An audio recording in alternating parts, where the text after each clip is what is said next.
Soluzioak A eta B puntuak ematen dira, eta BA vektorea eskatzen da, BA vektorearen koordenatuak. Bueno, formula badago. BA vektoreak eramaten gaitu B puntutik A puntura. Orduan, ikusten duzue, norantza, norabidea, eta puntu honetatik puntu horretarainoko bidea izango litzeke. Ezkerraldea x-atzaren gainean jungo gineke 6 unitate eta 5 gehiago, 6 eta 5, eta ondoren goraldea, -4 pixutik, igoko gea portalera eta gero 3. pixura. Hemen 11 daude ezkerraldera eta 7 goruntz. Orduan, bukaera, nun bukatzen dugu -5, nun hasita 6en hasita, bukaerari, ken hasiera. Nun bukatzen dugu 3. pixuan, nundik hasita -4 pixutik, bukaerari, kendu hasiera. Bukaera puntuaren koordenatuei kentzen diegu hasierako puntuaren koordenatuak. X azpi A ken X azpi B, Y azpi A ken Y azpi B. Horregatik da formula hori. Bueno, ordezkatu eta -5 puntuari kentzen diogu bukaera A da, hasten gea ben eta bukatzen dugu han gezia A puntuaren parean dago. Orduan, -5 ken 6, lehenengo osagaia, eta 3 ken -4, 3 gehi lau. Orduan, BA vektorea aurkitu dugu, bai analitikoki eta bai grafiko bidez. Bigarren ariketak, A eta B puntuen arteko distantzia, luzera. Bueno, bi puntuen arteko distantzia formula bada, ematen digutena. Da pixka bat, bi puntuen arteko distantzia edo bi puntu horiek osatzen duten vektorearen AB edo BA vektorearen berdin da zein moduloa edo luzera, ezta? AB vektorearen modulua edo luzera edo BA vektorearen modulua edo luzera. Orduan, distantziaren formula egin daiteke. Pitagorasen oinarrituta dago, hemen triangelua dago, triangelu zuzena, eta hipotenusa, katetu bat da altuera, beste oinarria da, orduan hipotenusaren karratua da, katetu baten karratua, gehi bestearen karratua.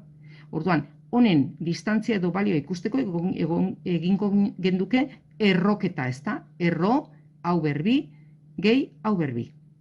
Hemen distantzi badago, goatz bitik, bi, x-en balioa bi, eta x-en lau. Orduan, bitik laua, lauken bi. Eta jungo gineke, baita ere bi eta lauen artean dagoen luzera bikoa da, eta 5 eta -1 artean dagoen balioa ere 6koa izango litzeke, orduan bukaerare hasiera. Bukaera atzen baldin badegu B, beken A izango litzeke. Orduan, B-ra iristen gea laua bitik, lauken bi, eta bukatzen dugu -1-en, 5en hasita -1, ken 5 -6, bera.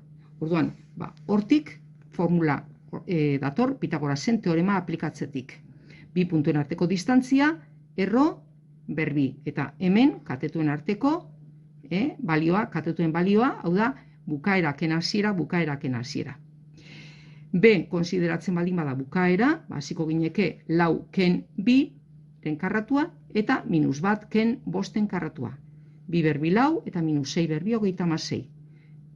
Lau bider 10, lau kanpo ateratzen dugu, bi bezala, lauen erro karratua bi da, bi erro 10 unitate. Hartzen baldin badegu distantzia horrela, B eta A puntuen arteko distantzia, berdin ateratzen da. Zekatik, luzera hartzen nahi gea, eta luzera beti positiboa da, ezta? Bueno, da vektorearen modulua, luzera. Hemen, bakarrik, A ken B egingo genduk, ezta? Bi ken lau, berbi, eta 5 ken -1, 5 gehi bat, 6 berbi. Lau 36, hau da, A eta B puntuen arteko distantzia da bi erro 10 unitate. Hirugarren ariketa. Zuzenki bat ematen zaigu. Zuzenki bat, bi puntuen arteko, bi puntuek mugatzen duten, bi mutur hauek mugatzen duten zuzenkia izango litzeke, ezta? Zati hori. Bale, erdiko puntua eskatzen zaigu. No? Erdiko puntua gogoratu behar da, erdiko puntua, bataz bestekoa eginez, erdiko nota izango baliz bezala xen, ezta? Bataz bestekoa bilatuz edo kalkulatuz egiten da. Hau da, x azpi A gehi x azpi B zati bi eta y gehi y zati bi. Erdiko puntua. Bueno, -6 eta lau zati bi, 5 eta 1 zati bi. -2 zati bi -1 eta 3. Grafikoki ere ikusten da, -1, 3 puntuan dagoela erdiko puntua. Zuzenkiaren erdiko puntua da. Laugarren ariketak vektore bat ematen zaigu eta bere moduloa edo luzera eskatzen da. Baita ere pixkat Pitagorasen oinarrituta dago. Luzera hau da, hau berbi, gehi hau berbi. Eta hau dira vektorearen osagaiak. Hemen daukagu bederatzi luzera dauka honek, eta hau da -3, 3 luzera dauka horrek. Vale? Berbi egitean osagaiekin, bederatzi berbi eta -3 berbi. Osagaien karratua. 81 eta bederatzi, 90. Bederatzi bider 10, bederatzi kanpora atera daiteke, bere erroketa 3 da, bidertzen erro 10. Unitate da, vektore horren moduloa edo neurri honen balioa. Bosgarren ariketa, ematen da erdiko puntua, ematen da zuzenkiaren muturra, eta bestea eskatzen da. Ematen da D eta eskatzen da C. Vale? Formula berdina, erdiko puntua, puntuen koordenatuen baturaren erdia. Jartzen dugu, erdiko puntua ezagutzen da kasu honetan, jartzen da erdiko puntuaren koordenatuak 1 eta -2 dira. Eta hori da, nola kalkulatzen da erdiko puntuaren koordenatuak? X gehi X zati bi, Y gehi Y zati bi. X eta X esan nahi dut, C muturraren eta D muturraren, Xen balioen batura, Yren balioen batura, zati bi. Hemen, ken batzekatik da, I azpi C gehi -1. Eta guain zegetatzen da, hemendik atera behar da 1, eta honen balioa izan behar du -2, zekatik horiek dira erdiko puntuaren koordenatuak. Berdin du, hau da berdin hau, eta hau da berdin hau. Bi gauza manejatu behar ditugu, erabili behar ditugu, orduan giltzapean berdinketa ematen dugu, eta hasten gea, X eta Yren balioak bakantzen. C puntuaren koordenatuak aurkitzeko, biderbi, zazpi kentzen, -1 batzen, orduan, bi kentzazpi -5, -4, gehi 1, -3. C puntuaren koordenatuak, bai analitikoki eta bai grafiko bidez.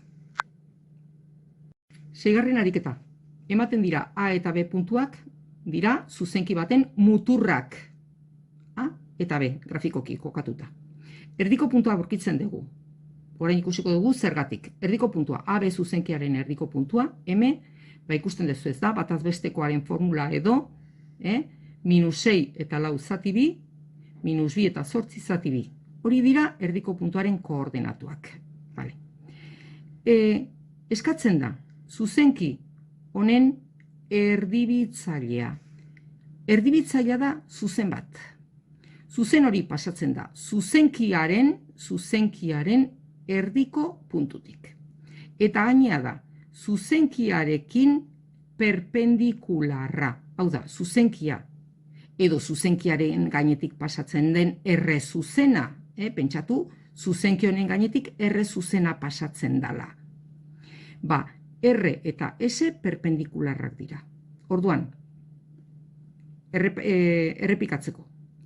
Zuzenki baten erdibitzailea da zuzen bat. Zuzen bat, S izena ematen diot. Non, zuzen hori pasatuko da, zuzenkiaren erdiko puntutik, hau da, puntu hau da, zuzen horren puntu bat, eta badakizue, zuzen bat emateko behar degula puntu bat eta malda.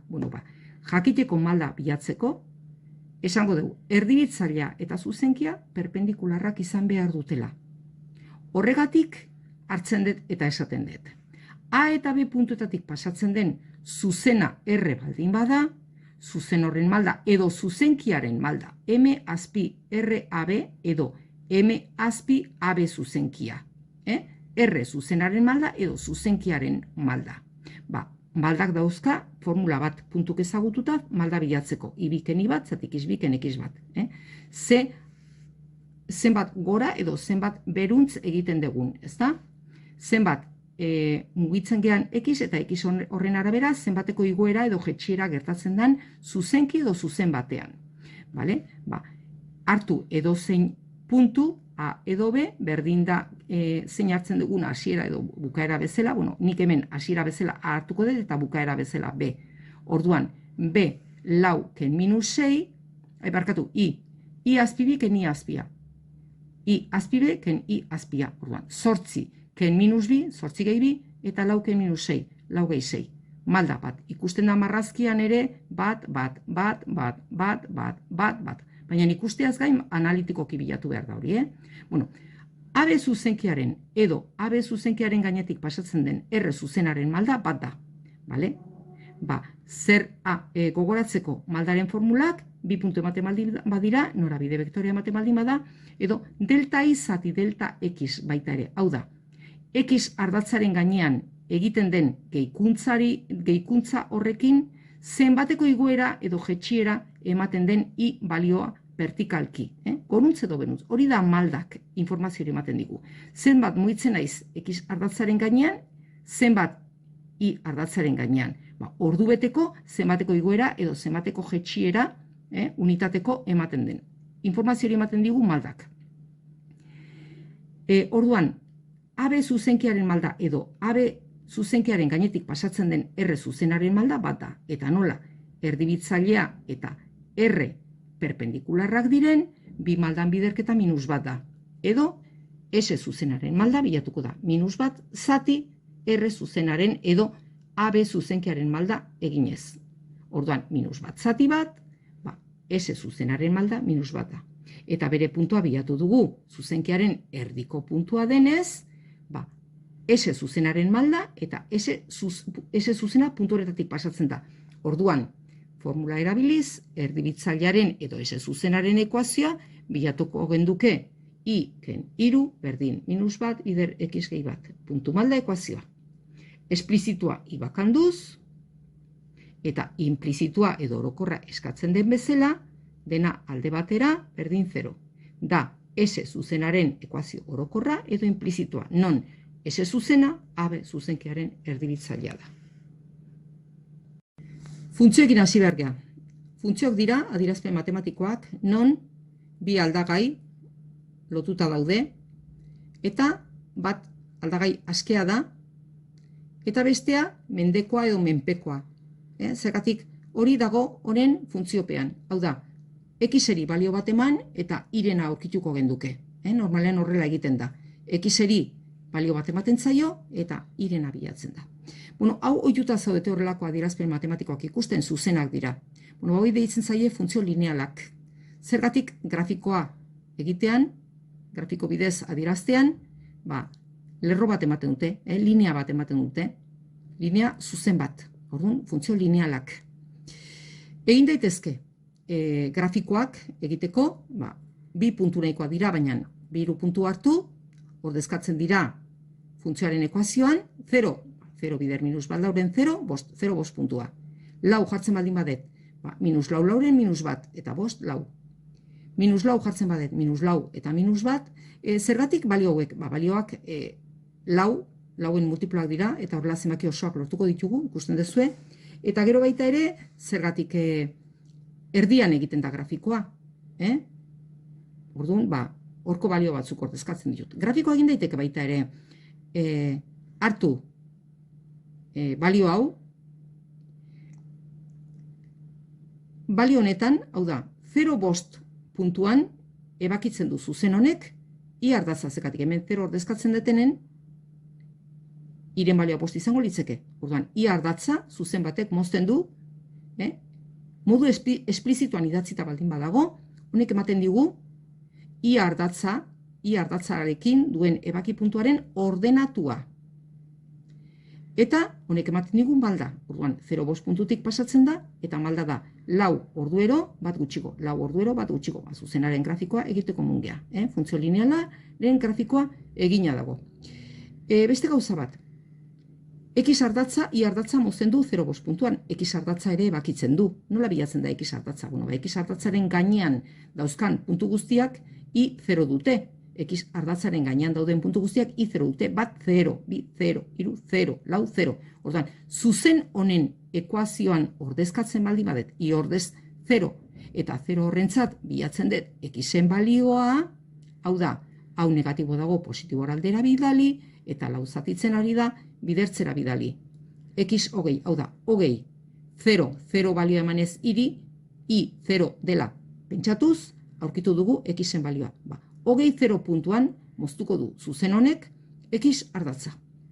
Beste gauza bat, I berdin minus bat lauren X gehi bost, edo Fx berdin minus bat lauren X gehi bost berdina da. I edo Fx gauza berdina esan nahi du. X eta I. x eta fx. fx, ez da f bider x, fx funtzioa.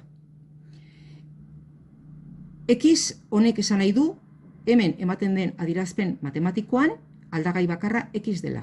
Orduan, nik jartzen baldin badet ft, adierazpen algebraikoan, adierazpen matematikoan, t agertuko da aldagai bakarra bezala. Eta teri balioak emanez, lortuko ginuzteke, i edo ft funtzioaren balioak, puntuk. Hau da, ft berdin minus bat lauren, t gehi bost. Teri balio bat ematen baldin badiot, adibidez lau, lortuko dut, t ordez lau jarrita, f lau. Lau abzisarentzat dagokion, funtzio honentzat dagokion puntuaren ordenatua. Orduan, t ordez lau jartzen baldin badet, f lau bilatzen nahi naiz. Hau da, lauentzat i. Aterako litzeke lau, orduan bilatuet lau, f lau puntua. Hau da, lau puntua. F lau da lau. Abzisari dagokion ordenatua. Eta horrela puntua egiten dut. Funtzioaren puntu bat aurkitzen dut. Esan deu x aldagai askea eta i mendeko edo menpeko aldagaia da. I eta fx gauza berdina esan nahi du. Funtzio baten definizio eremua. Esan nahi du, nik taula egiteten ze balio jarri ditut x-entzat. 0, lau, minus lau, baina eske jarri hemen erdinen grafiko egiten egialako. Baina jarri nahiken 100, minus 100, 1000, minus 1000, zuzen batek existitzen du minus infinito x-entzat infinitoraino. Hau da, edozein x-entzat daukat nik i. Edozein x ardatzaren gaineko 0-rentzat bost. Minus laurentzat lau. Minus laurentzat lau. Minus laurentzat barkatu 6. Lauentzat lau. Zortzirentzat beste puntu bat. Bederatzirentzat beste puntu bat. Eunentzat beste puntu bat. X guztiak dute i bat. X guztiak esan nahi du minus infinitotik infinitorainoko x guzti hauek dira posible balioak iren balioa bilatzeko funtzioan ordezkatu eta iren balioak bilatzeko. Horri esaten zaio izate eremua. Grafikoan nondik noa adierazten da. Minus infinitotik infinitorainoko grafikoa dugu. Barri esaten zaio campo de existencia de la función. Hau da, grafikoak existitzen du x minus infinitotik infinitorainoko balioentzat, zekatik, x guzti horientzat iren balioa aurkitu daiteke. Orduan, hemen ze x-en balioak jartzea posible den, horiek hartzen dira funtzioaren izate eremu edo definizio eremua bezala. Orduan, hemen balio guztiak jarri daitezke, hemen ordezkatu eta ik bilatu eta puntu guztiak izango ginuztekelako, puntu pilo bat daude hemen, orduan, funtzioaren definizio eremua edo izate eremua, oda, matematikoki horrela idazten da, dominio de la función, R multzoa da, edo minus infinito, infinito tartea da. R multzoa esan du minus infinitotik infinitorainoko, multzo guztia, zenbaki errealen multzoa da funtzio linealen izate eremua. Eta beste bat, zuzena beherakorra da. Zergatik da beherakorra, zergatik malda negatiboa da. Zuzen baten malda negatiboa denean, zuzenaren grafikoak beruntz egiten du, beraka. Iren balioa txikiagoa, txikiagoa, txikiagoa, zuzenak beraka egiten du. Orduan, minus infinitotik infinitorainoko tarte guztian, funtzioak berak egiten du. Funtzioa berakorra da.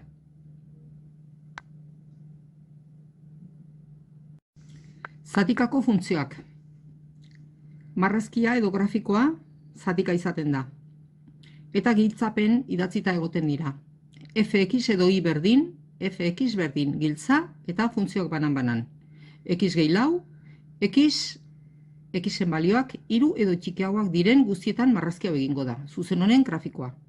Zuzen honek aginduko du edo zuzen honen grafikoa izango dugu, 3 eta 6 bitarteko tarteetan. X balioientzat funtzio horretan ordezkatu eta iren balioa bilatuko ditugu. Puntu horiek grafikoan kokatu eta funtzio hori izango dugu. Funtzioaren grafikoa. Eta iren balioak bat dira, 6, baina handiagoak diren xen balioentzat. Hasten gea, banan-banan egiten dira. Orduan lehenengo lantzen da bat, gero bestea eta gero bestea. Orduan hasten gea lantzen. Lehenengo egiten da taula, lehenengoarentzat. Gero bigarrena eta gero hirugarrena egingo dugu. Ordena jarraituko dugu. Lehenengoa. Lehenengo funtzioa i berdin x gehi lau da. Baina xen balioak 3 edo txikiagoak diren kasu guztietan. baina hiru baina handiagoak ezin ditugu hartu. Orduan, hemen esaten digun, balioa beti hartzen da, hiru. Baina, gero esaten du, hiru baina txikiagoak edo berdinak, bale, txikiagoak diren guztiak hartu behar dira. 0, minus 3, minus 6, eta hemen, zuzen baten grafiko atera behar da, ezta? Hau zuzen bat da. Baina, hirura arte, zuzen horren grafikoak agindu behar du. Horren grafikoa egin behar da. Baina ez da minus 6, minus 10, minus 100, minus 1000 balio guzti horientzat, ez da? Hau da, hemen minus 1000 jarriko bagenduke, izango litzeke minus 1000 eta lau, minus 900 eta 96. Bueno, ba, puntu pilo bat izango ginuzteke. Baina, azkena, hirutik gora ezin da eraman, lau ezin da jarri, 3,000 bat ezin da ordezkatu hemen egisen ordez, lau ezin da ordezkatu, 5 ezin da ordezkatu, 3 edo txikiagoak izan behar dira hemen ordezkatzen dituten balioak. Eta azkeneko balioa 3 da. Bale, ba, ordezkatzen ditut, bilatzen ditut puntuak, eta kokatzen ditut grafikoan. Nola kokatzen ditut, ba, esan detena ez da? Hemen jarriko banuke minus 1000, minus 1000, minus 996 izango litzeke. Minus 6, minus 2, minus 3, bat, 0, lau. Eta azken, ekisen balioa, irutik ezin dugu pasatu, 3 zazpi da. Bueno, ba, hor azken puntua. Puntu bat, eta zuzenaren marrazkia edo grafikoa hor bukatzen da. Orduan, ekisen balioak 3 direnetik aurrea, beste grafiko batek aginduko du. Beste funtzio bat egongo da. Aktibatuta, baina 3 arte zuzen honen grafikoa. Eta hemen bukatzen da. Eta orain bigarrenarekin hasten gea lanean, baina bigarrenak doa 3tik 6, baina kontuz 3 baina handiagoak izan behar dute balioak. Claro, nola egiten da? Bueno, a ber, grafikoak egiteko hartu beharreko balioak. Hemen dauden guztiak hartzen dira. Lehenengoan 3 zegoen bakarrik, baina hemen daude 3 eta 6, bale, ba, 3 eta 6 hartu egiten dira. 2 puntukin nahikoa da, baina nahi baldin badugu tarteko beste bat hartu, ba, 4, 5, 5,5, 4,3, edo zein balio, 3tik 6 bitarte. Eta iren balioak bilatzen dira, minus 2 bider 3, gehi 10, minus 2 bider 6, gehi 10, hola, balio guztiekin. Hemen, bi hauek, x z tarteetako balioak hartu behar ditun, ba, muga horiek hor, eta gero tarteko nahi deguna, ba, 4, 5 nahi degun beste balio bat. Eta bain nola jokatzen da. Puntu hauekin, hemen ezin dugu 3 hartu. Hartu dugu 3, baina izan beharko luke 3 baina handiagoa. Claro, 3 baina handiagoa da 3,000000000 bat. Vale. Eta x horrentzat 3,00000 bat xentzat zein hil lortuko nuke. Ba, minus 2 bider 3,000 bat, hau da, minus 6,0000002 gehi 10. Orduan, hemen izango nituzke 3 eta 4 ordez, izango nituzke 3,00000000000 bat, eta hau 4 ordez, hemen aterako litzeke 3,9999999 kalkulagailuz eginda. Claro, puntu horiek hartu beharrean zer egiten da? Ba, hartzen da, 3 lau puntua, baina utxa. Zergatik puntu hori ez genduke hartu beharko. Zergatik hartu beharko gendukena da 3,000 bat hemen, eta hemen egongo litzeke 3,999. Hau da, puntua, zuzenaren lehenengo puntua hau izango litzeke. Baina, hola ez aitzeagatik egiten da. Hartu 3, hemen funtzio honetan mutur bat 3 eta 6 direnez, bat 3 naiz eta ezin hartu balio hori, ekisen balioak izan behar dute 3 baina handiagoak, baina hartzen dira 3 eta 6. Eta 3rekin zer nola jokatzen da, nola 3 ezin den hartu, 3, 4 lortu dugun puntu horretan, puntu utxa hartzen dugu. Zergatik puntu hori goran zegoen ja marrazuta, 3 zazpi da. Hau da, 3. orduan 7 euro ditut, eta ez 4. Orduan, hau nola 3 abzisa, 3 ekisen balioa ezin deten hartu, 3 lau puntua ezin deta hartu, hartzen da baina utxa. Eta hori lotzen da, beste puntuekin 4, 2 eta 6 minus 2. 6 minus 2 da azken puntua. Eta hori bai hartu daiteke zekatik. Ekisen balioak izan dute 6 baina txikiagoak edo berdinak. Orduan, hasi 3 lau puntutik, ezin dut hartu puntu utxa, eta hori lotzen dut 6 minus 2 puntuarekin. Hor errepresentatzen dut bigarren funtzioaren zatia. 3. Hirugarrenak esaten dit. I berdin bat funtzioaren grafikoa egin behar dela, baina x-en balioak 6 baina handiagoak diren x-en balio guztientzat. Orduan, 6 hartu egiten dut. Eta 6 baina handiagoak hartu behar ditut, beste edo zein balio nahi ditutenak. 10, 20, 100, 1000, 2000, hori denak hartu daitezke. 6 bat, 10 bat, 20 bat, 1000 bat, milioia bat.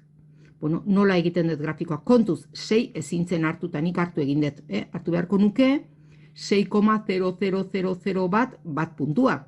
Ez da 6 bat, baizik eta 6,0000 bat puntua.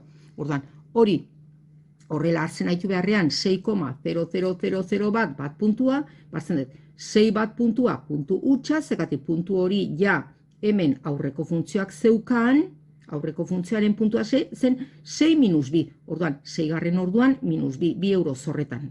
Orduan hau puntu utxa, eta hemendik aurrea, beste guztiak, 10 bat, 20 bat, 1000 bat, milioia bat, hemen bukaerari gabeko, zuzen bat marraztuko nuke, hemendik aurrea. Zatikako funtzioak, apuntatu kuadernoan. Beste funtzio bat.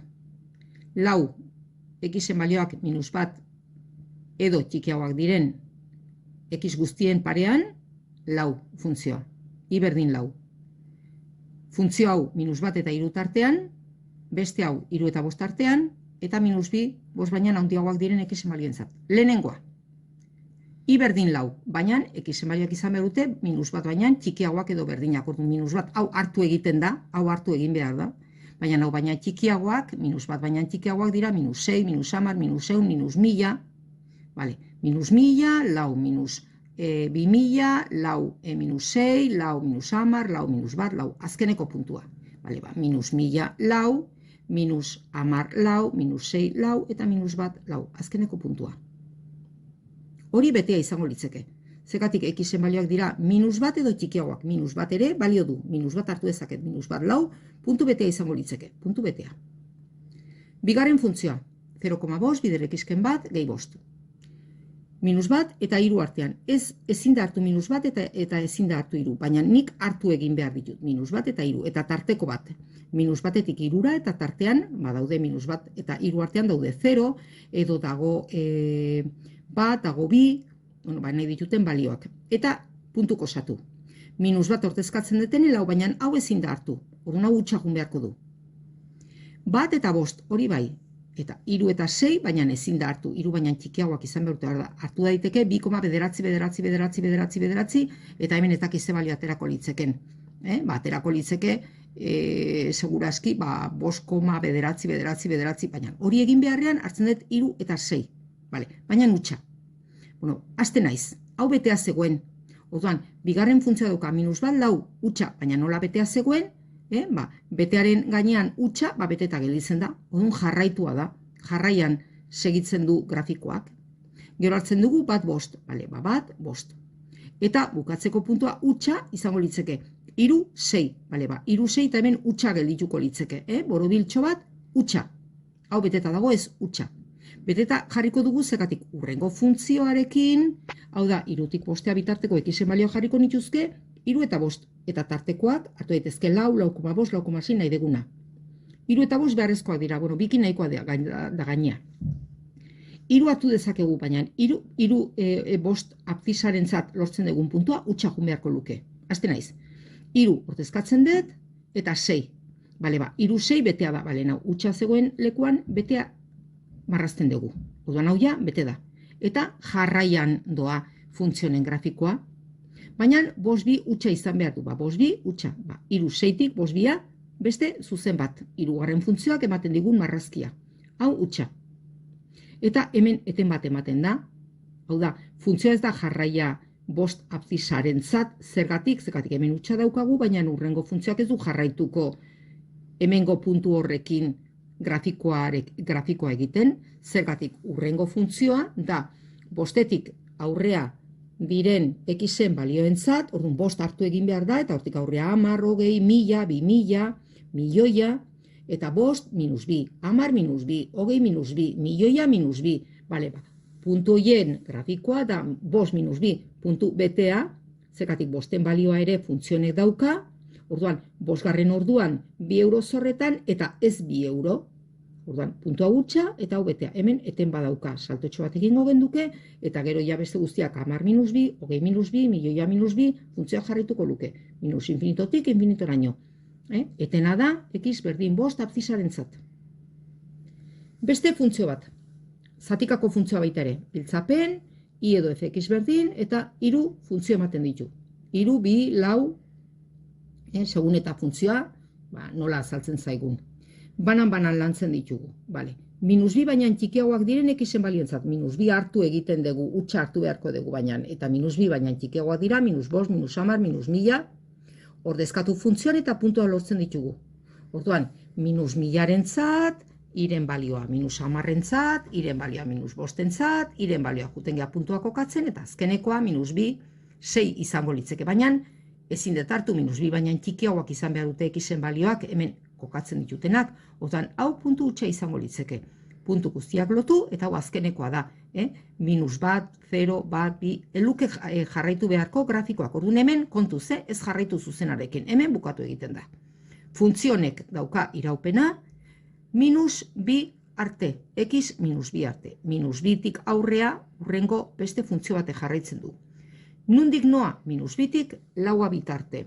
Minus 2 puntu betea, eta lauentzat puntu hutsa izango genduke zekatik. Lau abzisa ezin da hemen funtzionentzat hartu. Dena den hartu egiten dira minus 2 eta lau. Eta tarteko beste bat, 0 adibidez, bat, 3, aurkitu puntuak. Minus 2 hartu daiteke, minus 2 puntua, betea izango litzeke. 0 hartu daiteke, 0, 3 betea izango litzeke. Eta beteak izango lieke guztiak, lau 5 puntu arte. Lau 5 ezin dut hartu lau abzisa, orduan hau puntu hutsa izango litzeke. Puntu beteak lotu eta puntu hutsa hutsik gelditu behar du. Eta hortik horrea zuzenarekin ez dugu jarraitzen, zati hori bakarrik. Ondo ipini kuadernoan. Eta 3. funtzioa, lau baina handiagoak diren x guztientzat, lau hartzen da, eta hortik aurrea handiagoak diren guztiak. Baina handiagoak ez 5, 6, 7, ez 10, 15, 100, 1000, hemen ordezkatzen ditut eta puntu ezberdinak lortzen ditut. Lau hartu daiteke, lau 3 betea izango litzeke, funtzionek puntua bea izango luke, berea da, aurreko funtzioak ez du berea puntu hori. Orduan, aurreko funtzioak lau 5 puntua hutsa dauka, zergatik, 4. orduan 3 euro ditut eta ez 5.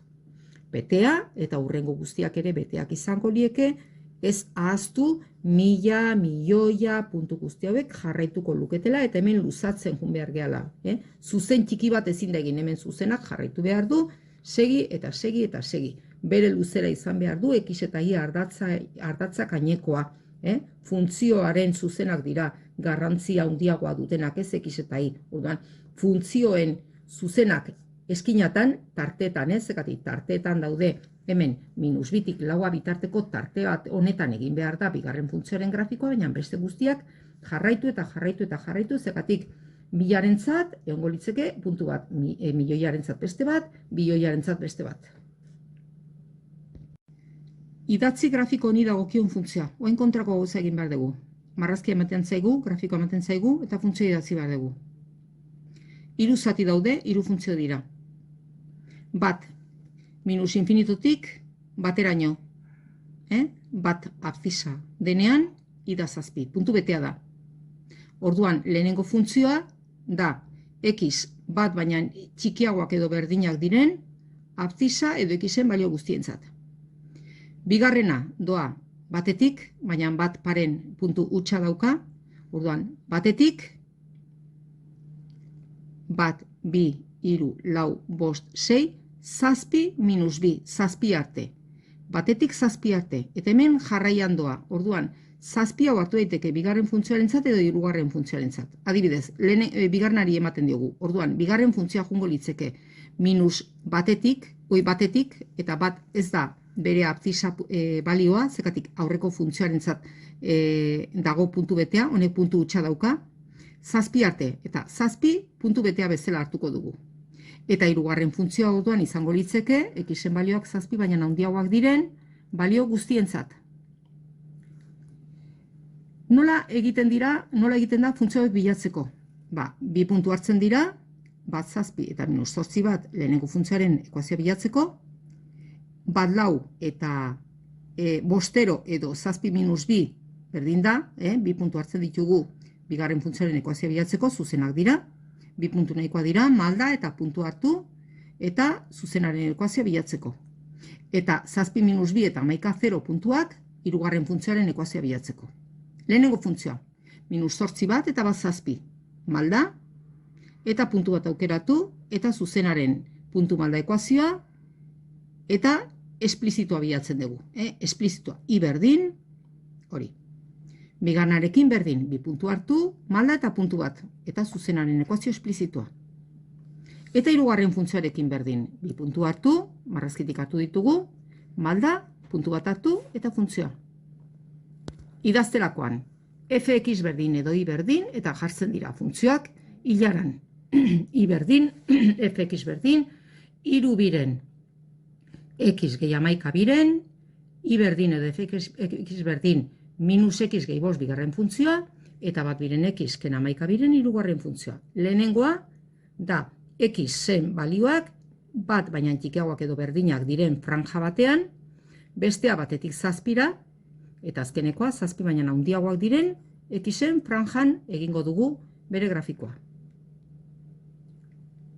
Apuntatu kuadernoan, grafiko bat ematen zaigu, eta funtzioaren ekuazioa idatzi behar da. Zatikako funtzio bat da. Lehenengo zuzen bat daukagu, gero beste bat, gero hiru zuzen. Baina lehenengoa doa minus infinitotik, minus lau arte ez da, minus lau hamar, azkeneko puntua. Orduan, puntu betea da, orduan, minus lau abzisa, funtzio horrentza da. Hau da, xen balioak hemen hartuko ditugunak funtzio honekin, dira minus lau baina txikiagoak edo berdinak diren abzisa guztien balioak. Bigarren funtzioa doa minus lau 6 puntu utxa da, orduan minus lau ez du berea, minus lautik, bostaraino doa, bost amabi, xen balioa bost, eta bere puntu bost amabi puntu betea du. Orduan, minus lau ez, minus lautik bostea, bost bai. Eta hirugarren funtzioak doa bost 6 puntu utxa du, orduan xen balioak bostetik, infinitoraino 14, 1000 eta puntu guztiak, ezta? Bale, lehenengo zuzena bilatzeko, bi puntu dauzkagu hemen grafikoan markatuta daudenak. Bigarren zuzena bilatzeko, beste bi puntu garbi ikusten direnak, hartzen ditut, eta beste zuzen honen ekuazioa bilatzeko. Lehenengo funtzioa. Bi puntu hartu ditugu marrazkian ikusten direnak, eta malda eta puntu bat aukeratu, eta zuzenaren ekuazio esplizitua lortu behar da. Bigarren funtzioarekin berdin, bi puntu marrazkian ikusten direnak hartu, malda eta puntu aukeratu, eta zuzenaren ekuazio esplizitua aurkitu behar da. Eta hirugarren funtzioarentzat f azpi 2x, berdin, bi puntu hartu marrazkian ikusten direnak, malda eta puntue lortu, eta aukeratu, eta ekuazio esplizitua lortzen da. Fx zatikako funtzioaren ekuazioa da berdin eta giltzapen, i berdin, ekuazio esplizituak eman digun adierazpen matematikoak, irubiren x gehi 16, i berdin, biruren x gehi 26 iruren, eta i berdin, minus biruren x gehi 28 iruren. Lehenengoaren abzisak, lehenengo zuzena marrazten dugu, minus infinitotik minus lau arte, orduan xen balioak dira minus lau baina txikiagoak edo berdinak puntu betea zen. Bigarrena, minus lau ez, minus lautik bostea bitarte, bost bai. Eta hirugarrena, bost ez eta bost baina handiagoak diren, xen balio guztientzat dago definituta.